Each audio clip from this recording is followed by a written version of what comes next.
Introduction. Returning to the quiet wisdom. The Javanese civilization, which flourished on fertile volcanic soil, is thousands of years old. Influenced by trade networks, great empires like Majapahits and Mataram, and layers of animist, Hindu, and Islamic beliefs, Javanese culture evolved into a unique and profound value system. Its life philosophy is not built on rigid concepts of victory or perfection, but on the art of embracing life in all its complexity. The core of this philosophy is the concepts of rukun, harmony in social relations, hamemayu hayuning bawana, preserving the beauty of the world, and the pursuit of sangkan baraning dumadi, the origin and destination of life.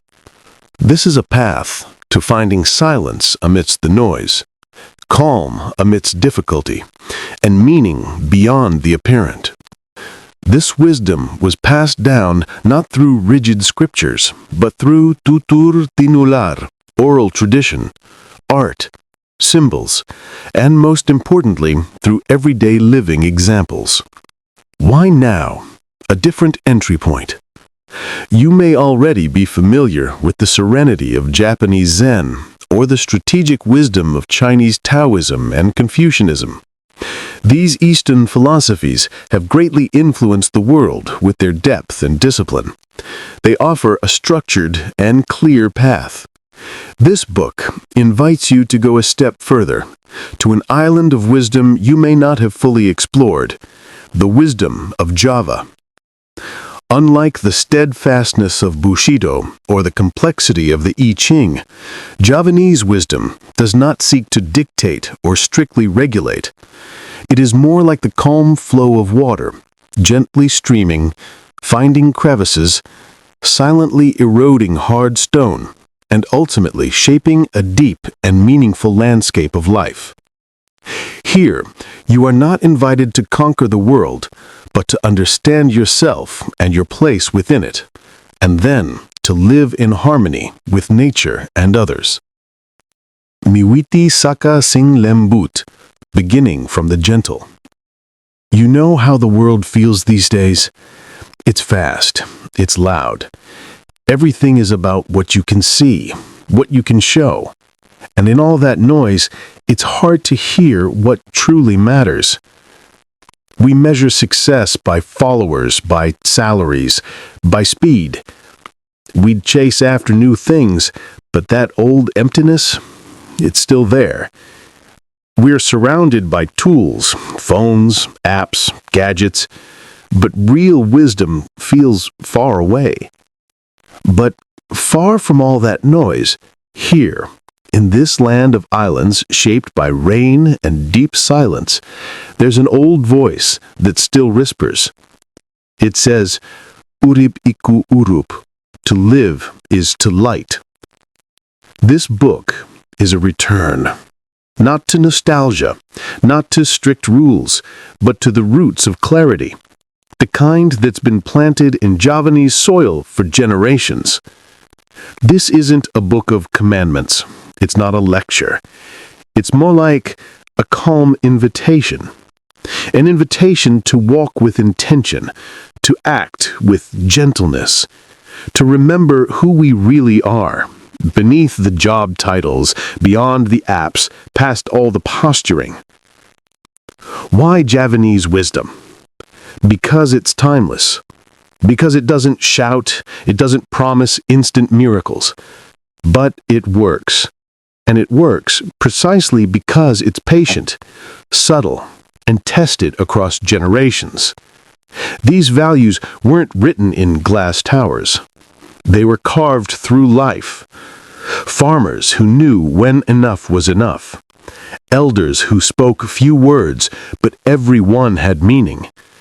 Children who learned that dignity is quieter than wealth. Communities that survived hardship without losing their softness. In the Javanese view, life isn't about dominance. It's about harmony. Not about spectacle, but substance. Not speed, but depth. What this book offers? 12 principles, one epilogue, and dozens of moments to just pause. Each chapter explores a traditional Javanese saying, a piece of local philosophy passed down not by force, but by example. These aren't just theories, they're ways of being. You might already know some of these. You might hear your grandparents' tone in them. You might find phrases your mother muttered when she was tired, but still so patient. Now is the time to remember. What this book is not? It's not religious. It's not cultural propaganda. It's not a glorification of the past. But then again, maybe not all problems need new answers. Some might need older questions. Some might need quieter values. Some might need slower truths. How to read this? Don't rush. Don't read it all at once. Let each chapter sit with you. Let it breathe. Choose a page in the morning. Revisit one at night. Use it not to feel smart, but to feel centered. If one line stays with you through your day, if one principle helps you pause before you react, then this book has done its work. Last but not least, if you're tired of shouting, if you're looking for something sturdy yet soft, if you're willing to grow without showing off, then welcome. These pages wait for you like an old porch at dusk, not to impress, but to accompany. So sit, reflect, live slowly, and let the wisdom return, not just to your head, but to your hands, your steps, your daily life. Because the light you need was never far away. It was just quiet. Chapter 1. Life is a Flame, or Urip Iku Urup. There's a saying in Javanese philosophy, a quiet but deeply profound one, Urip Iku Urup. To live is to be a flame. That simple phrase, it carries the weight of generations. You see, in the Javanese view, to live isn't just about existing or breathing or getting older. No, to truly live is to give off light. And what does that light mean? It means offering warmth, not a scorching heat. It means bringing clarity, not a blinding glare. It's about being useful, not just for yourself, but for the people around you. It's like they say, if you can't be a torch for others, then at the very least, make sure you're not the smoke that clouds their vision. The meaning of living lightly. In this tradition, the main goal of life is urib kang migunani tumrapeng lian, a life that's useful for others. Life isn't something to be hoarded like a treasure or put on display like an ornament. A flame is most beautiful when it's shared, quietly, not when it's shown off in some big spectacle. And you know what? You don't have to be a hero. You don't have to save an entire village. Simply not being a burden to others, that's already a virtue in itself. And when you can, lightening someone else's load, even in the smallest way, that's a path to a noble life. We aren't born just to shine for ourselves. We're here so that others can see a little better, simply because we were there. How to be a flame. Think about a glowing ember. It doesn't have to shout to be seen. In the same way, a person who lives with urub doesn't need to announce their goodness to the world. But behind that gentle glow, there's a process, a practice, a series of choices, a kind of inner training. So, what does it take to live as a flame? Here are some of the elements. 1. Do not trouble others. Aja ngangu. Here's a simple place to start. If you can't help someone, then make sure you don't make things harder for them. In your day-to-day life, that could look like not sending a work message late at night just because you're still online, or holding on to your frustration in traffic instead of laying on the horn, or taking responsibility for your own bad mood and not snapping at a cashier because your meeting went poorly. People who live by ajangangu, they don't leave a trail of little damages behind them. They move through the world as gently as possible, like walking into a room where everyone else is already asleep. Sometimes, even silence is a form of kindness. Resist arrogance. Aja adigang, adigung, adiguna. Strength, high status, intelligence, when you parade these things around, they lose their virtue. In Javanese ethics, these traits are meant to be worn like inner garments, not like medals on your chest for everyone to see. What does that look like in practice? It's a manager who listens more than she speaks, even though she knows more. It's a doctor who explains things patiently without making the patient feel ignorant. It's a young person who's tech-savvy, but helps their elders without a hint of mockery. Truly wise people don't crush others with their competence. Instead, they tend to lower their voice as their ability grows. Here's a good rule of thumb. If you truly know something, you won't feel the need to use it as a weapon. Stand tall without loudness. Aja kumingsun. Be confident, but don't feel the need to perform. You don't have to dim your own light, but you don't need to sparkle so aggressively that it blinds people either. In real life, this means saying thank you when you're praised, without turning it into a humble brag. Doing your job excellently, even when there's no one there to clap. Or not posting about your good deeds on social media just to get that validation. You can stand tall without stomping your feet. You can be capable without running an ad campaign about it. There's a saying, "Sing enda ora kudu kandel riasan." What is truly beautiful doesn't need a thick layer of makeup. Be of use even in small ways. Dadi migunani kango wang lian. Remember, not every fire has to be a bonfire. Some just warm a single pair of hands on a cold morning. This idea of being useful, it doesn't demand greatness. It just asks for sincerity in your smallest actions. This could be helping an elderly person cross the street, picking up a sharp nail from the road so no one gets a flat tire, holding the elevator door, offering your seat on the bus, simply smiling first. These acts are quiet, almost invisible, but they're the kindling that holds a society together.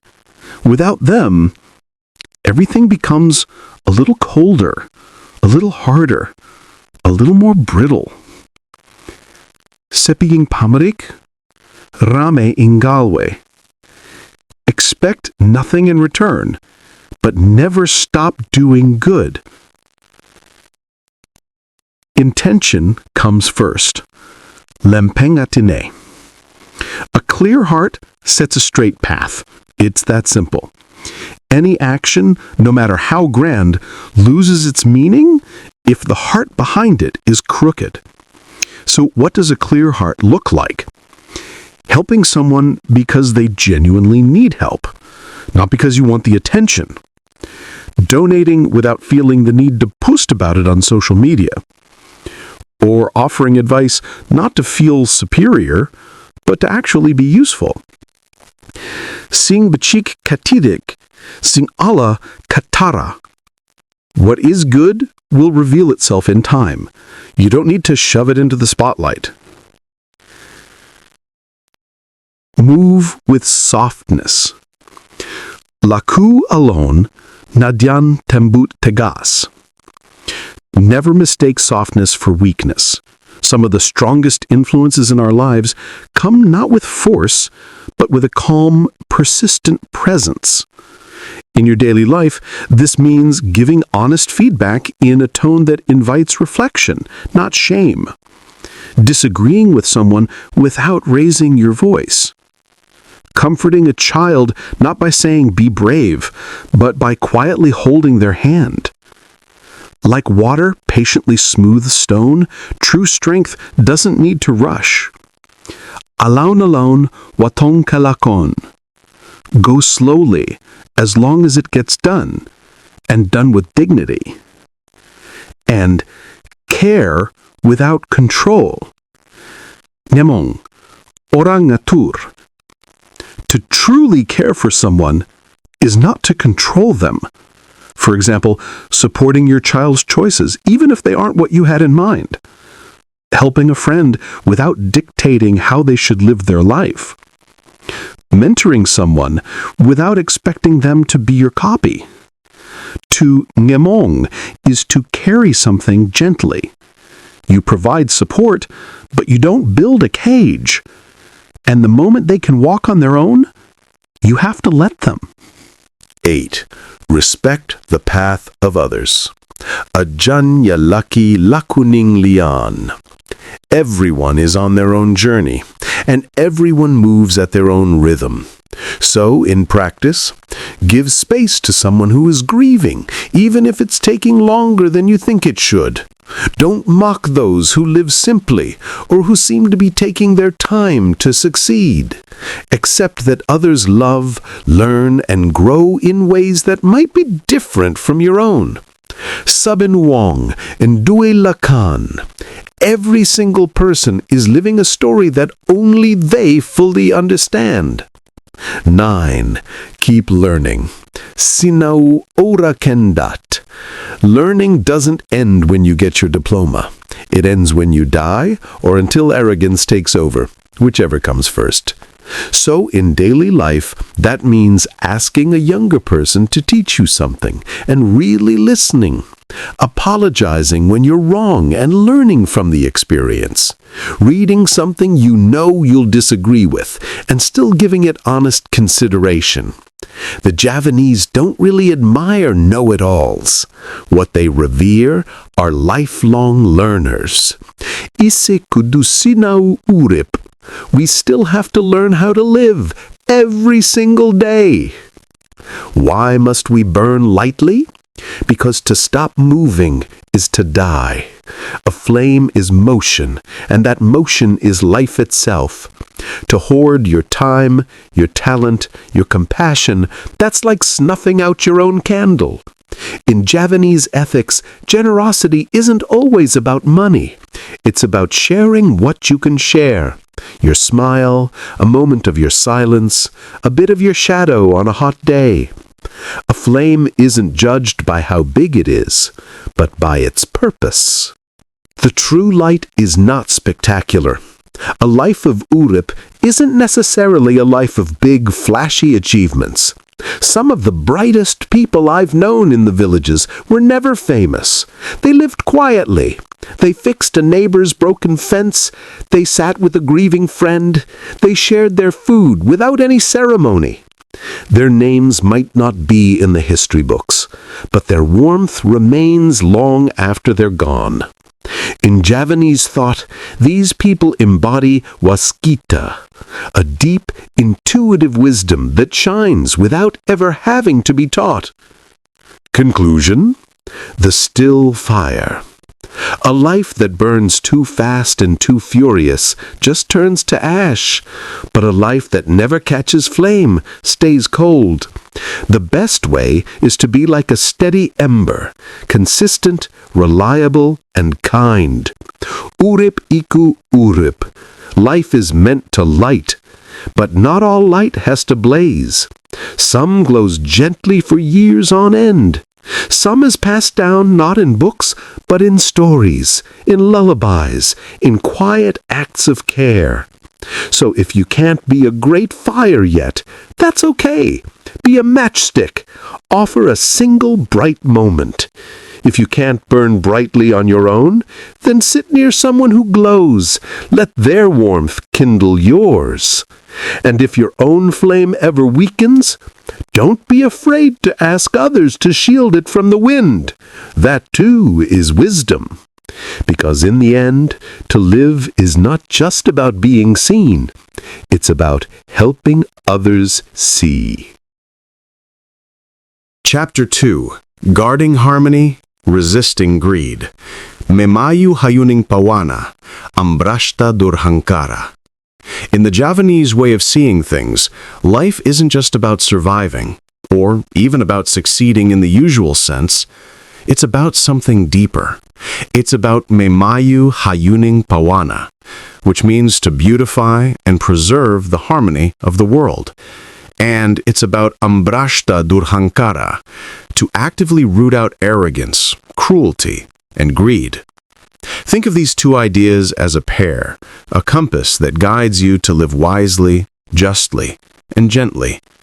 Here's a simple truth. The earth, in its incredible abundance, already provides enough for everyone. So why is there so much suffering? It's rarely because there's not enough to go around. It's because of greed. The problem isn't that the feast is too small. It's that some people refuse to share their plate. The feast that went wrong. Picture this. A generous king invites all his people to a grand banquet. The table, it's overflowing.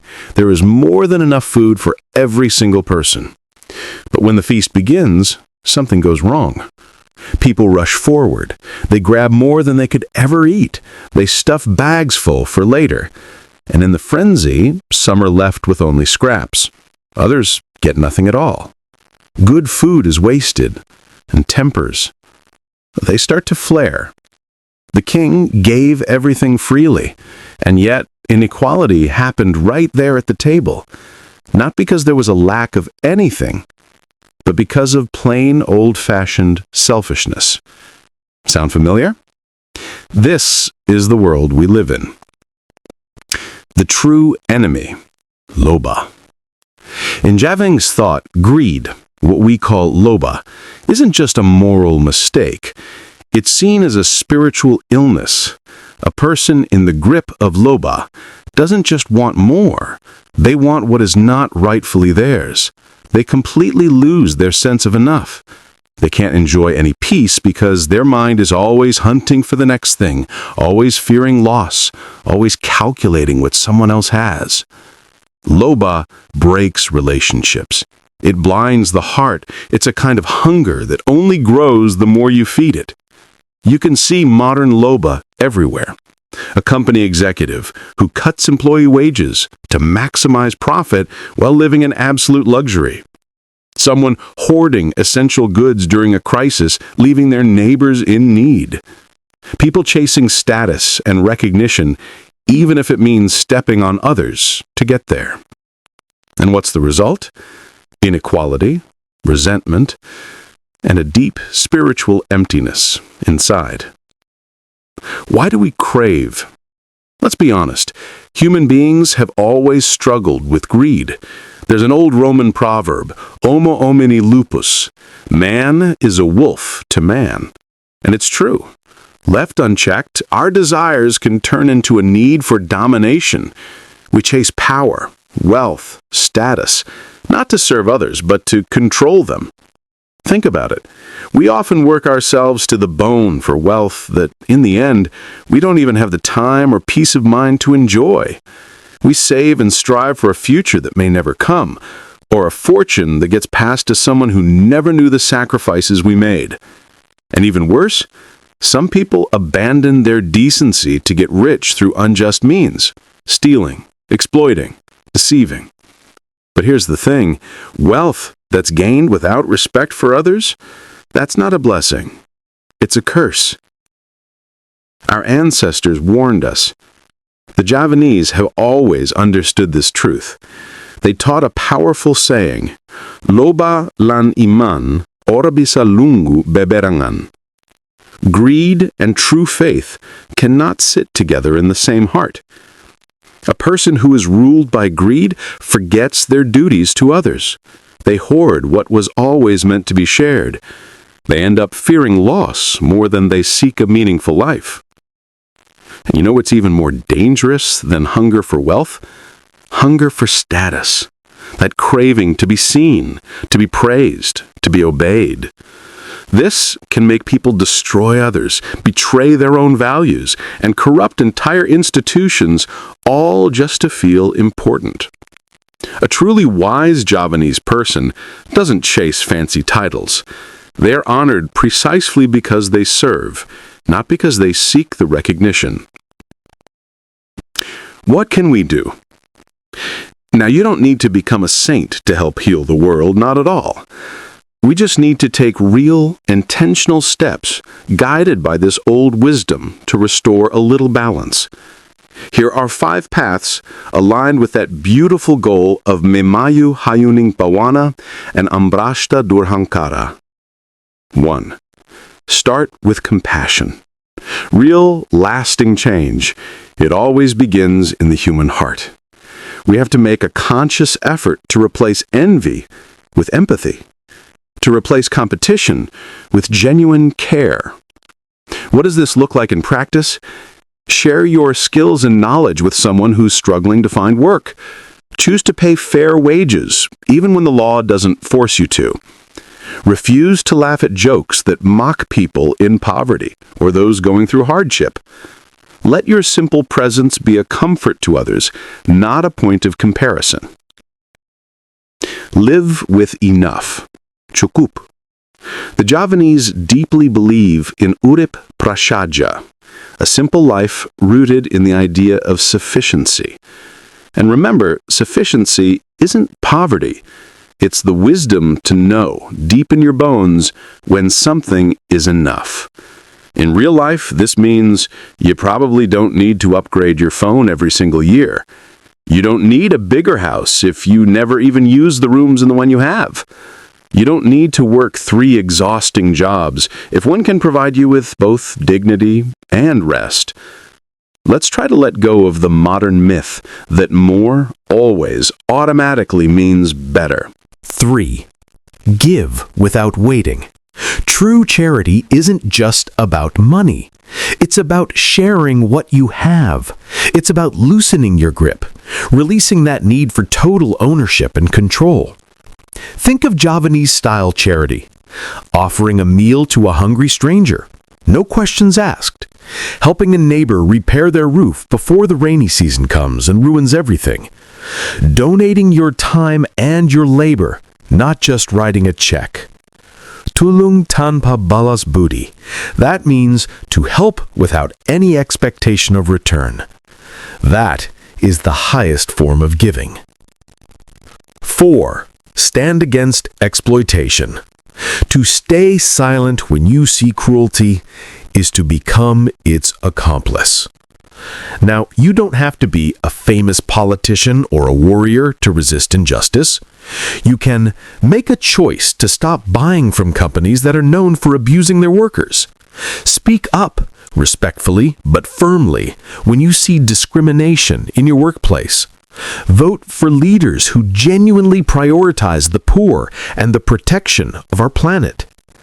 Never forget that justice often begins with small personal refusals to go along with what's wrong. 5. Choose collective over individual glory. You don't always need to be the smartest person in the room, or the richest, or the loudest. You just need to be useful. Let your success be a rising tide that lifts other boats, not a wave that leaves them behind. In the Javanese view, a person's true greatness isn't measured by what they own, but by how wide their shade falls on a hot day. How many people can find rest and relief because of them? Harmony requires effort. Mamayu Hayuni Bhavana isn't just a beautiful poetic phrase, it's deeply practical. It demands action from us. Plant trees, even if you know you'll never get to sit under their shade.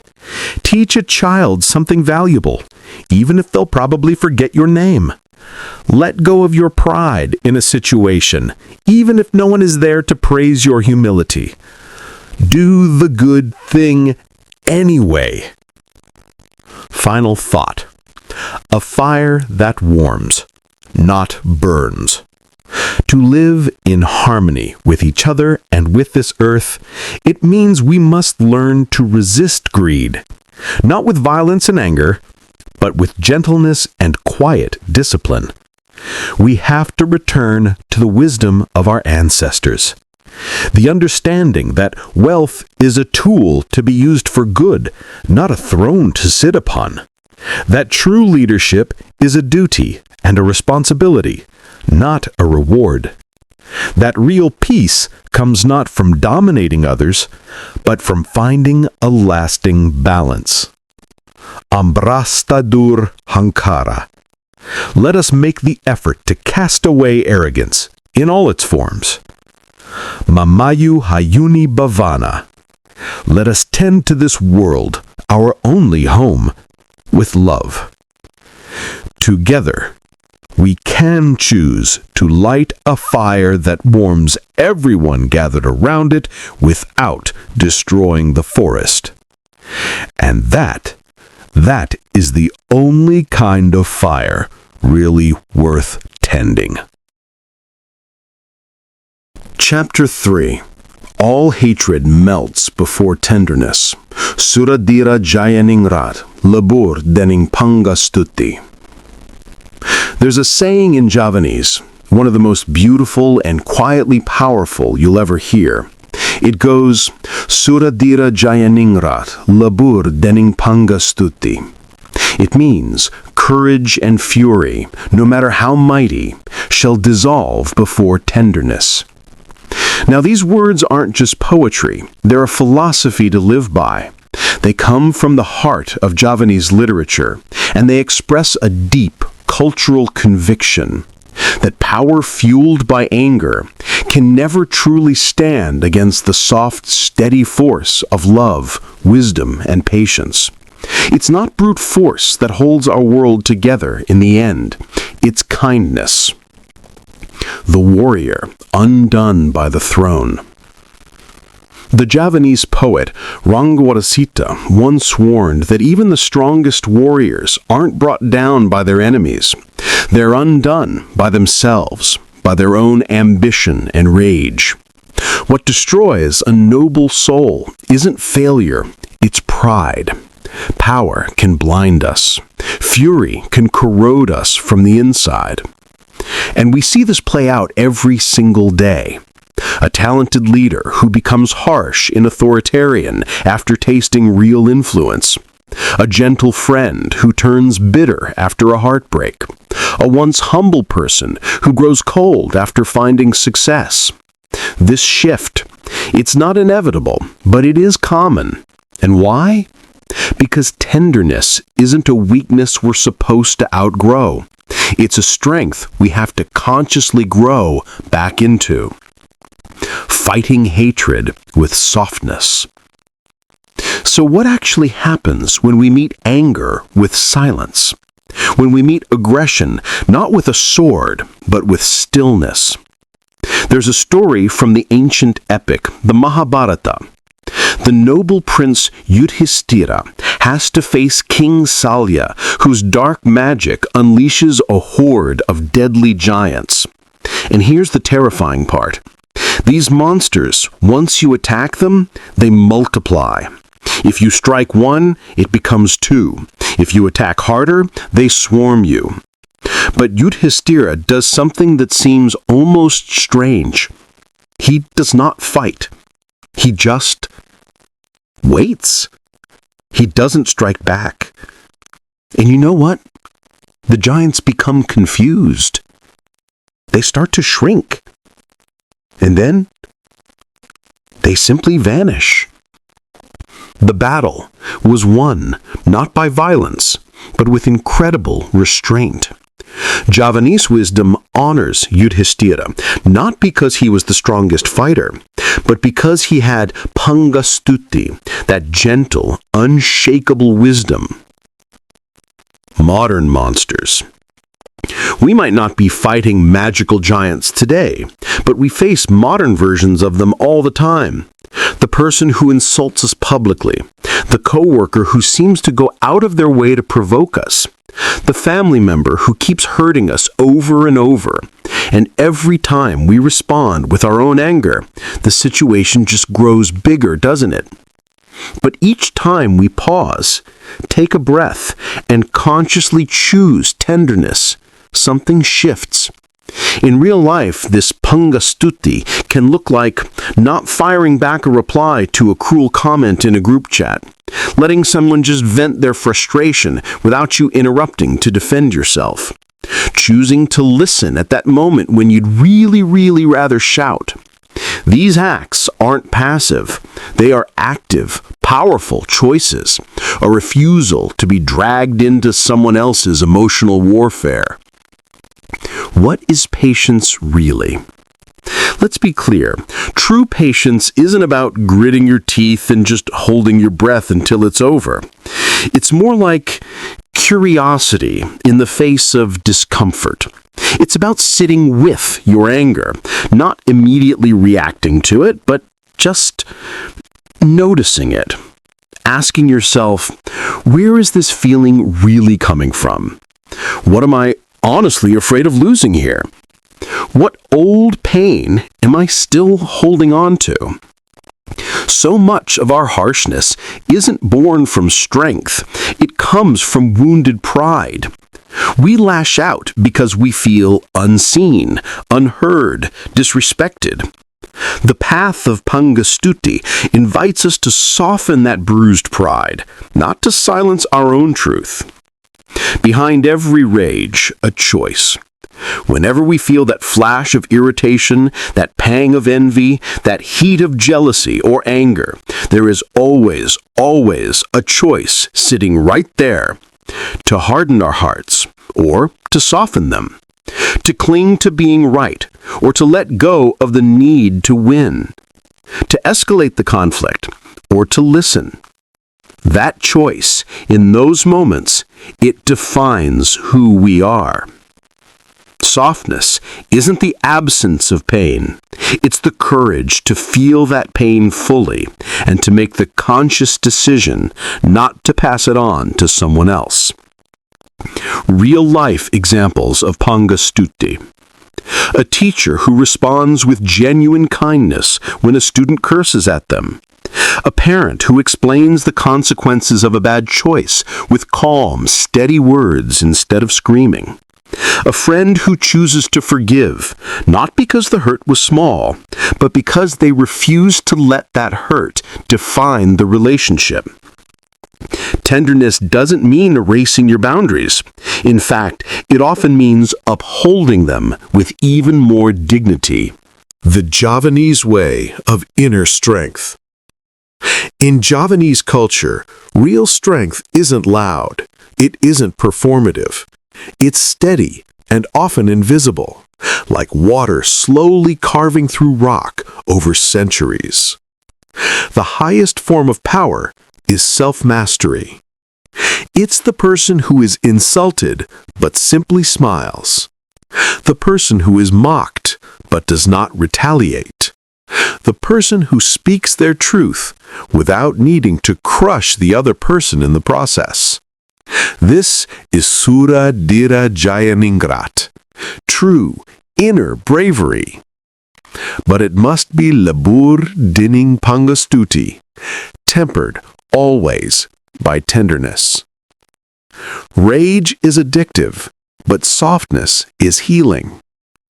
Modern life practically trains us to be reactive. Clap back. Win the argument. Don't let them disrespect you. But winning a shouting match, it rarely changes anyone's heart or mind, does it? Real healing begins when one person simply refuses to continue the cycle of hurt. Softness disarms people. Not always right away, not always in a way you can see, but always on some level, deeply. Even the most hardened people, those ruled by ego and resentment, can be slowly, subtly changed by consistent, genuine compassion. Letting go of the armor. It takes far more courage to let your guard down than it does to lash out. When we've been hurt, our instinct is to build armor around ourselves. Sarcasm, the silent treatment, emotional withdrawal, blaming others.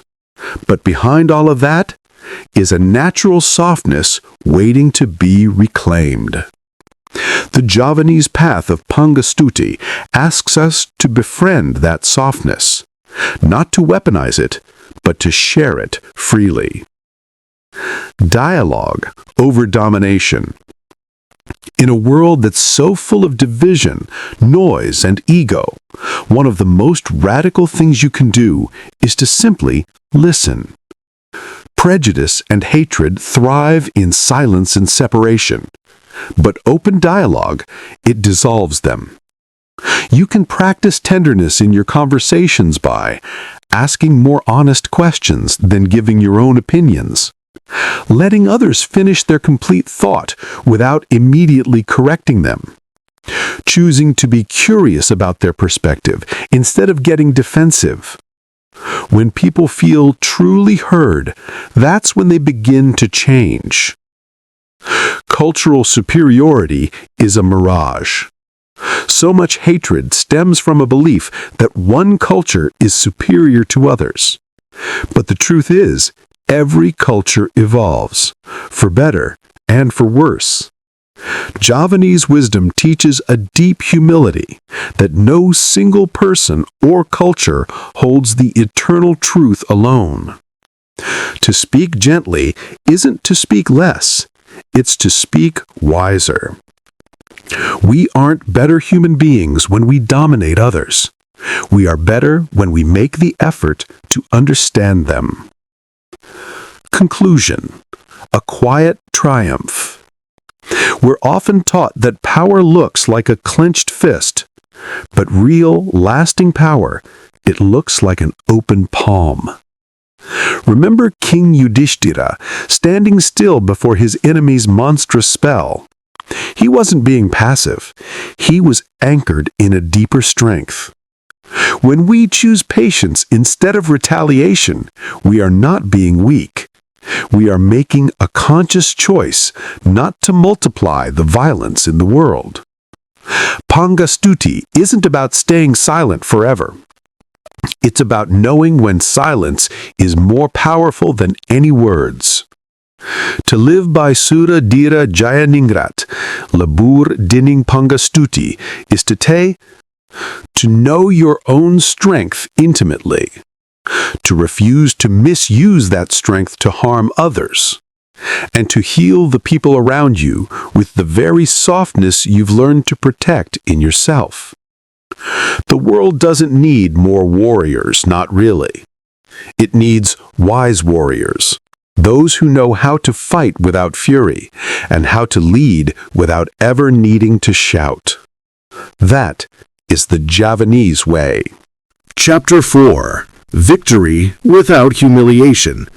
Gluruk tanpa bala, menang tanpa ngasorake, sakti tanpa aji-aji, sugih tanpa banda. In the Javanese way of seeing things, true greatness doesn't need a spectacle.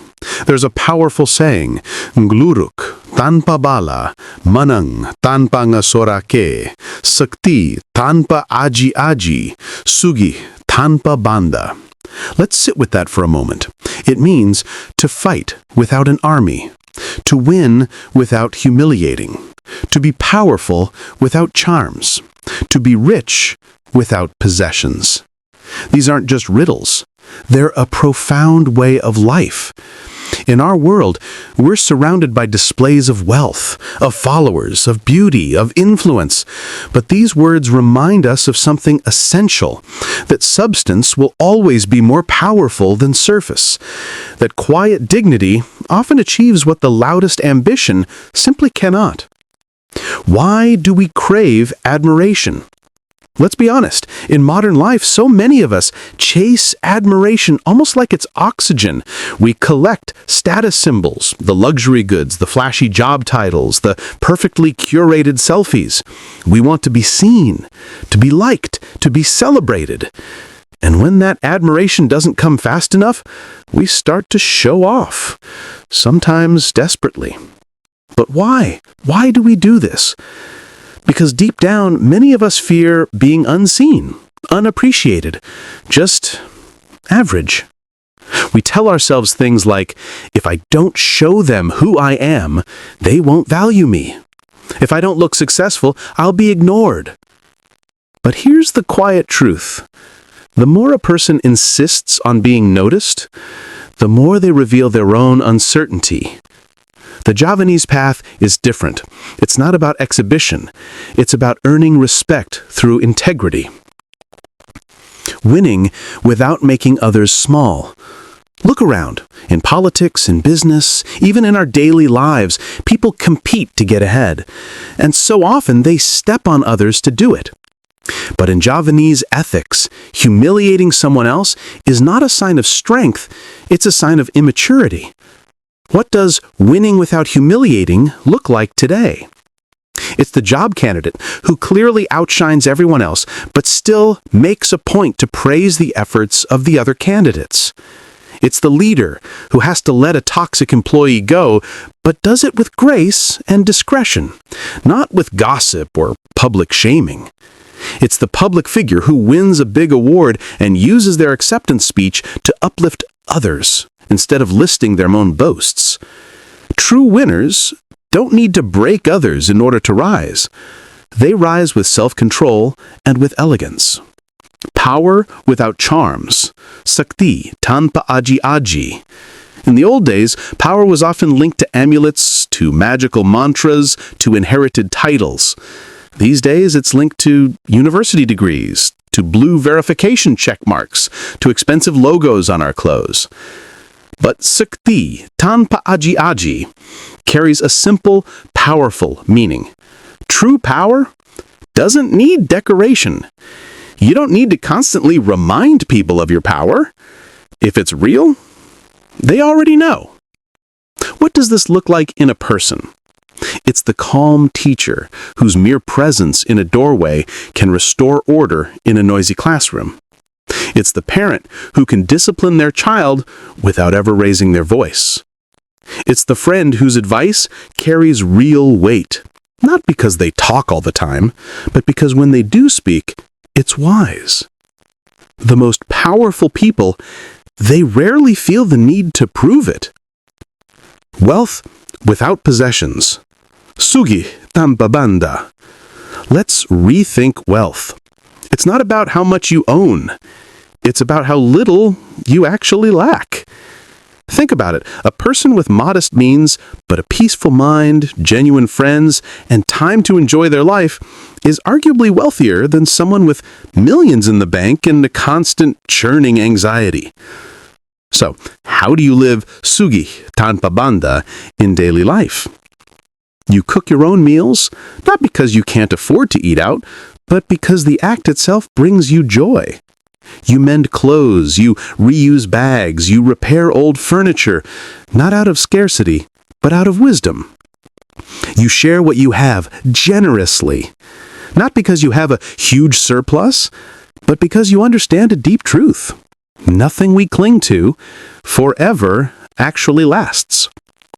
The Javanese idea of a rich person isn't the one who hoards the most, it's the one who has learned the grace of letting go. Not every battle needs an army.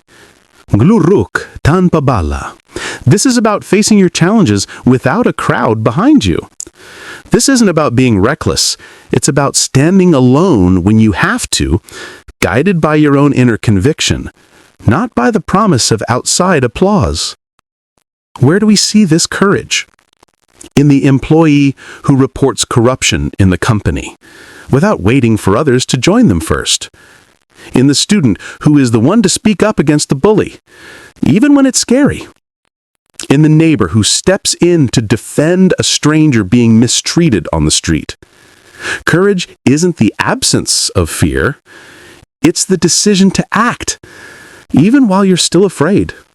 Why we must untangle from materialism. Our modern society constantly pushes us to find our identity in things. Your car defines your success. Your house defines your worth. Your clothes define your taste. Your number of followers defines your value. But the Javanese worldview offers a gentle warning. These things, they fade, and they fade fast. True status doesn't come from your appearance, but from your attitude. Not from what you possess, but from the quality of your presence. Living with inner nobility. You don't need a fancy title to be noble. You don't need to win a heated debate to be right.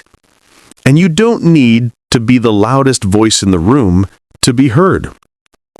The Javanese code of life is an invitation to speak with humility, act with respect, and choose elegance over ego every single time. You can walk into a room and light it up with your energy without ever needing to own it. A story of quiet triumph. There's a story from a small village. A farmer was working his field one day, and he discovered gold buried in the earth. Instead of boasting about it or selling it all for a life of luxury, he did something else. He quietly divided the gold with his neighbors. He used his share to fix the village's irrigation system. He rebuilt the school's leaky roof. He didn't buy a single new thing for himself. When someone finally asked him why he did it, he just smiled and said, "Oraka behbondo kututigowo mlubu oma. Sawi jine kudu metu, ben urip iso numbu." Not all treasure must be brought home. Some must go out so that life can connect. On the surface, he remained a poor farmer, but to his village, he became a quiet legend. Conclusion: the invisible crown. So remember, true greatness wears no crown. It doesn't crave applause. It doesn't crush others to climb higher. Let's take these principles with us. Gluruk tampa bala. Walk your truth, even if you have to walk it alone. Menang tampong wasorake. Win, but make sure it's never at the expense of someone else's dignity. Sekti tampa oji oji. Let your strength be a silent, steady force. Sugih tampo banda. Count your wealth in peace and connection, not in property. These aren't just ideals for saints. They're for anyone who's grown tired of living in all the noise, the constant comparison, the exhausting performance. The Javanese didn't teach us to be less. They taught us how to be quietly more. Chapter 5. Stay rooted, resist the lure of the superficial. Ojo milik barangkang melok, ojo manglo mundak kendo. In Javanese wisdom, there's a gentle but firm piece of advice that stayed relevant for centuries. It goes, Ojo milik barangkang melok, ojo mangro mundak kendo, which means, do not covet what merely sparkles. Do not waver, lest your strength falter. Think of this as a philosophy for the impatient heart, for the mind that's easily distracted. It's a call to stay grounded in a world that's constantly tempting us with shiny appearances, new trends, and illusions of happiness. When the glitter lies, you've probably heard it before. Not everything that glitters is gold. And let's be honest, not everything that feels good in the moment is actually good for you. So many of us have stumbled into regret, chasing something that just looked better at the time. That job that paid more, but slowly drained the soul. That lover whose charm faded much faster than their temper did. That investment that promised so much, but ended up teaching a painful lesson. This chapter isn't about being afraid of change. It's about developing discernment, that quiet ability to see what's beneath the surface. Modern distractions, ancient warnings. We live in a time where every scroll, every swipe, every advertisement seems to whisper the same message. Your life would be better if only you had this. And so we chase the newer job, the fitter body, the shinier gadget, the bigger dream. But the Javanese remind us of something crucial. Stability is not a weakness. Sometimes choosing to stay put when the whole world tempts you to run, that can be one of the bravest acts of all. Changing course isn't always growth. Our modern culture absolutely worships reinvention. Pivoting is glorified. But the truth is, not every turn you take is an evolution. Just consider, you leave a good job because the pay is higher somewhere else, only to find that the new boss is unethical, the team is toxic, and your own sense of purpose feels completely drained. Or maybe you fall for someone because of their looks, only to discover later that their values are rotten at the core. It's not wrong to desire more, of course not. But it is a problem when we confuse more with better. The Javanese don't fear ambition. What they caution against is impulsiveness. The cult of appearances. Today, we spend billions chasing beauty, chasing outward perfection. But the more we focus on reshaping our bodies, the more we forget to shape our souls. And what's the result we see? A man with a sculpted six-pack and a dangerously short temper. A face that's flawless, but can't express genuine compassion. A luxury car driven by someone who's utterly lonely.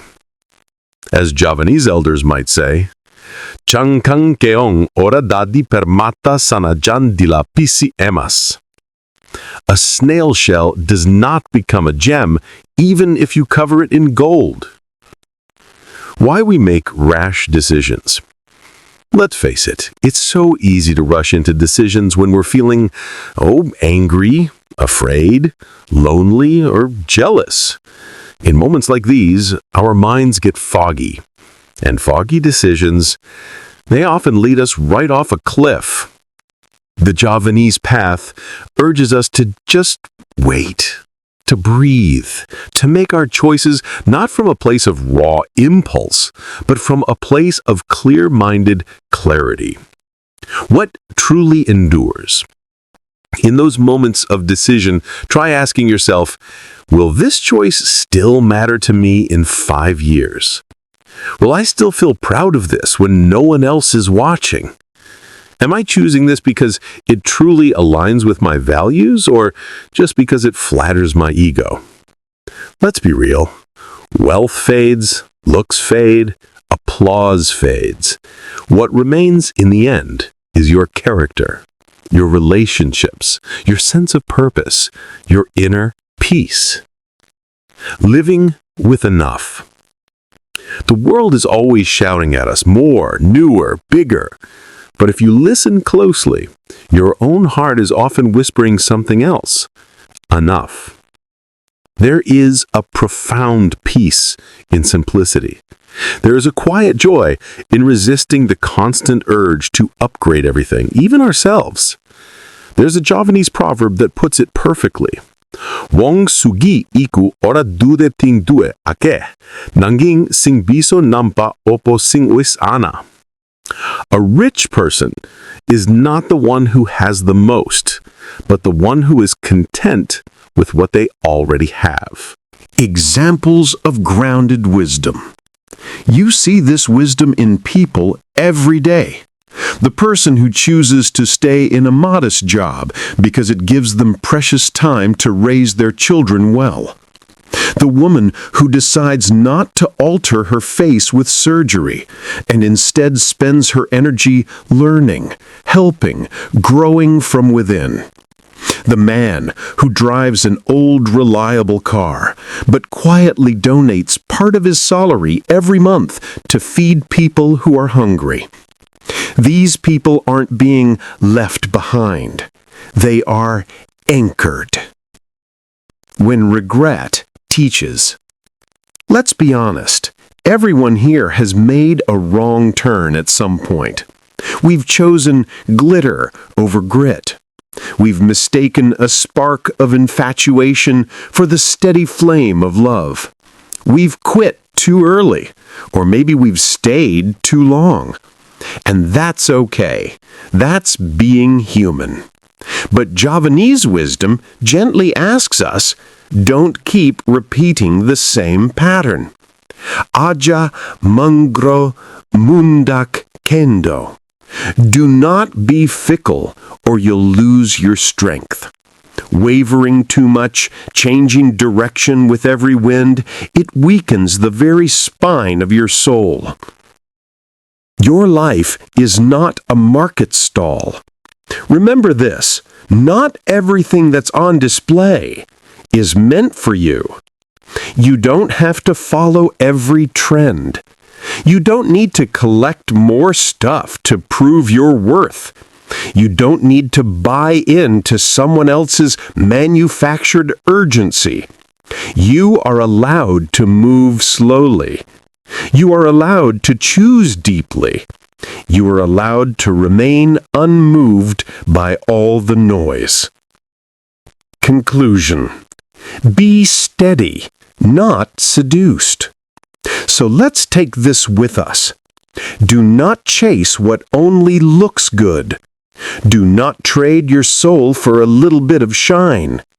Do not confuse constant movement with genuine progress.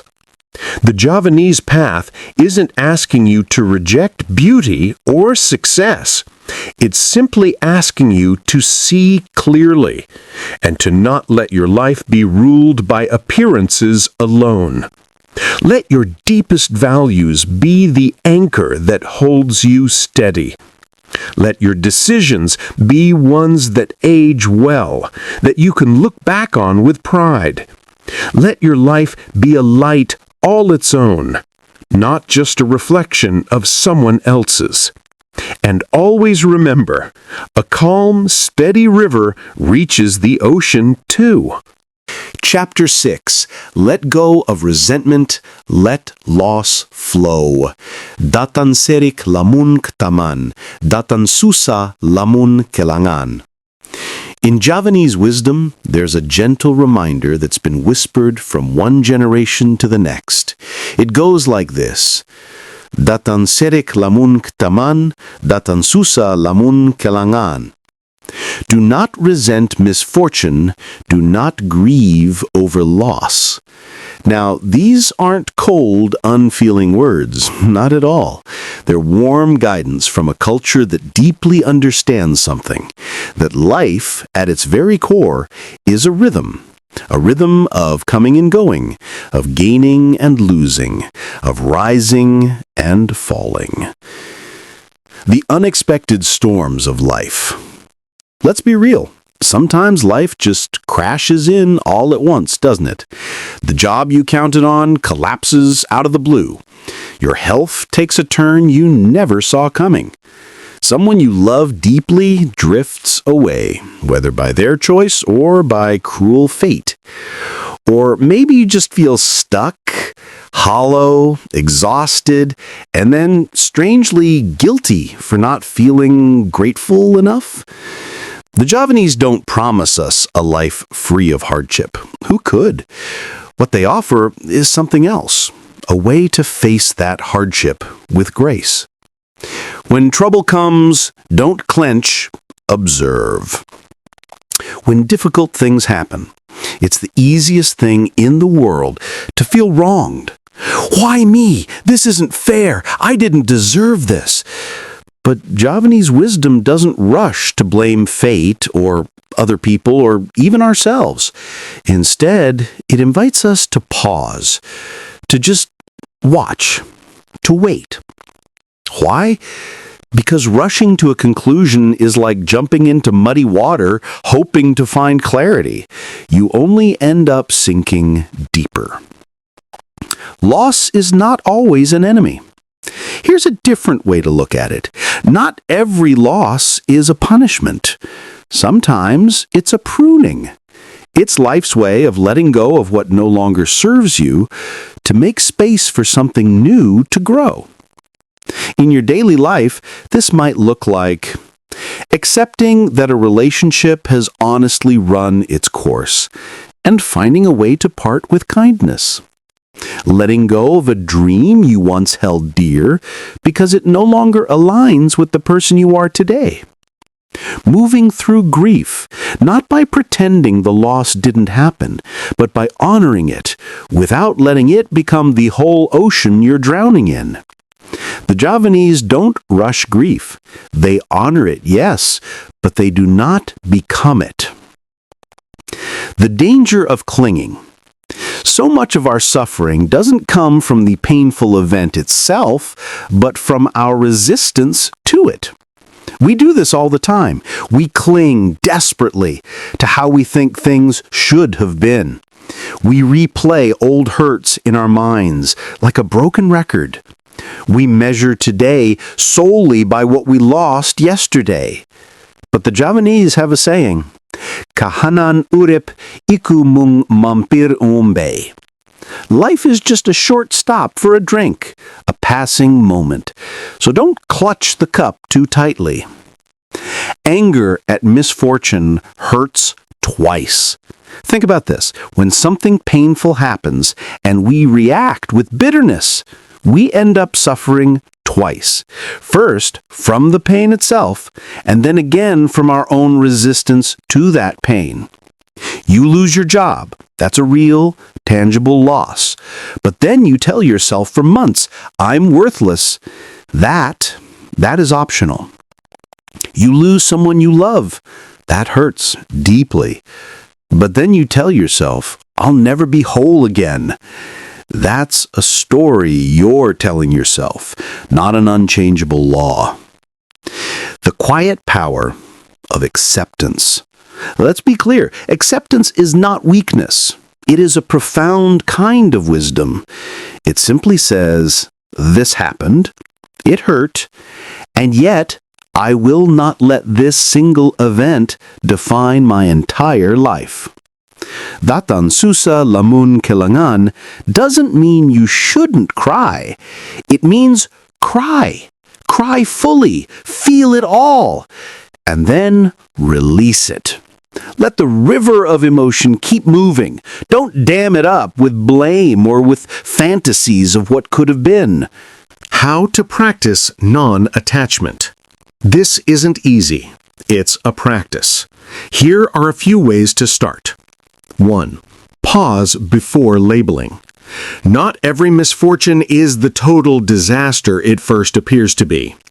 Give it a little time. Let the lesson reveal itself. 2. Observe your mind. What story are you telling yourself about this loss?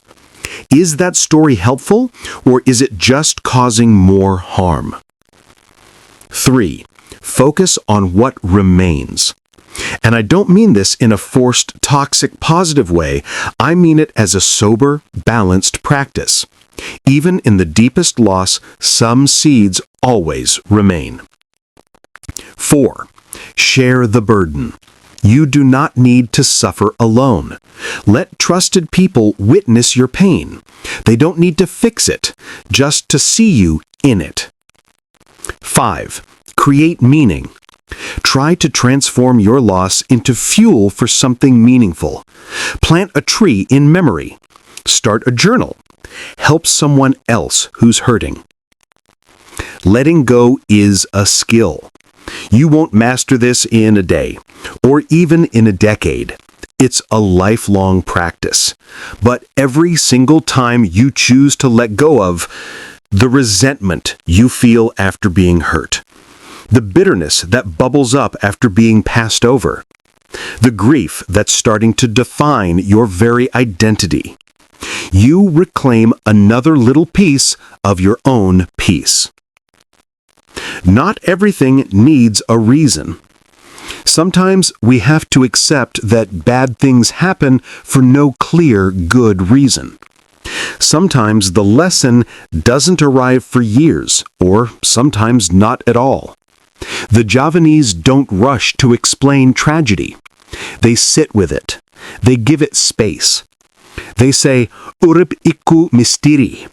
Life is a mystery. And so we are called not to understand everything, but to face everything with our inner dignity intact. When you lose something, remember what cannot be lost. Jobs, titles, relationships, routines, they all come and go. They are visitors. But some things cannot be taken. Your innate kindness cannot be lost. Your integrity cannot be stolen. And your inner peace, it can always return even after the worst chaos. Datan susa lamun kalangan is not denial. It's clarity. It's seeing that what is gone, but not everything is gone. Conclusion. Grace in the face of change. So this Javanese philosophy invites us to live not with a clenched fist trying to hold on to everything, but with open hands. To let things come and to let things go. To hold what we love tenderly while knowing we must one day release it. To meet misfortune not with rage, but with a quiet, unshakable power. Do not let resentment become the shadow that follows you everywhere. Do not let loss become the name you answer to. You are so much more than what you've endured. You are still becoming, and you are never, ever alone in this great, beautiful, heartbreaking ebb and flow of life.